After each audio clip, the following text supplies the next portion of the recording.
மாதம் ஐயா உச்ச நீதிமன்ற தலைமை நீதிபதி அவர்களே சமீபத்தில் ஹோலி பண்டிகை கொண்டாடின ஒரு ஜட்ஜி யஷ்வந்த் சர்மாவா என்னமோ பேருக்கு வருது, டெல்லி உயர் நீதிமன்ற நீதிபதி.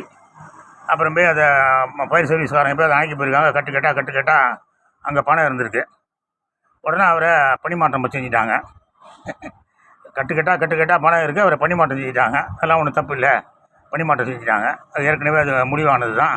அதனால் நாங்கள் அவளை பணிமாற்றம் பண்ணிட்டோம் அப்படின்னு. அந்த கட்டுக்கட்டாக பணம் எப்படி வந்திருக்கோம், அதான் நடந்து வந்திருக்கோமா பிரிண்டிங் ப்ரெஸ்லேருந்து? இல்லை. அவர் சமீபத்தில் என்னென்ன வழக்குகள்லாம் ஹேண்டில் பண்ணார், கட்டுக்கட்டாக கேட்டு வாங்கி பார்த்தீங்கன்னா தெரிஞ்சு போகும். மிக முக்கியமான வழக்குகளில் கட்டுக்கட்டாக பணத்தை வாங்கிட்டு கேஸை தள்ளுபடி பண்ணிட்டுப்பார். அந்த வழக்குகளெல்லாம் மீண்டும் கையில் எடுத்து முறையாக நீங்கள் இப்போ பயங்கரமாக ஏதோ சவுண்ட்லாம் விட்டுக்கிட்டு அம்பேத்கர் அது இதுன்னு கவாய் இப்படின்னு கலெக்டாக பண்ணிட்டீங்க. ஒரு அடி நெத்தி அடி அடிக்கணும்னா எல்லா வழக்குகளையும் அந்த ஆள் எந்தெந்த கேஸு முக்கியமான கேஸ் எதெல்லாம் டிஸ்போஸ் பண்ணியிருக்காரோ அந்த வழக்குகளெல்லாம் மீண்டும் விசாரணைக்கு எடுத்து முறையாக விசாரித்து தண்டனை கொடுங்க. தண்டனை கொடுத்தா இந்தியாவே கதிகலங்கி போயிடும். அதை விட்டுட்டு இப்போ பார்லிமெண்ட்டில் காமெடி பண்ணிகிட்டு இருக்காங்க. எல்லா எம்பிக்கிட்டையும் கையெழுத்து வாங்குறாங்களாம் அவரை வீட்டுக்கு அனுப்புறதுக்கு. அவரை வீட்டுக்கு அனுப்பிட்டால் விஷயம் முடிஞ்சு போச்சா? அவர் எந்தெந்த கேஸெல்லாம் யார் யாருக்கு சாதகமாக இருந்தால் அந்த பயிலுங்களை கட்டுக்கட்டாக பணம் கொடுத்து அந்த பயிலுங்கள்லாம் தண்டிக்கணும் அப்படிங்கிற முடிவு நீங்கள் எடுத்தால் தான் முறையாக இருக்கும்.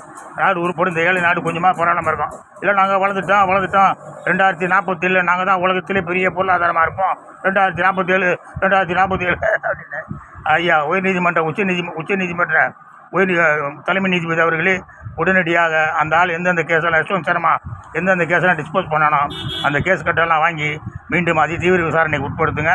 நியாயம் வழங்குங்கள். தர்மம் வெல்லட்டும். ஜெயஹிந்த்.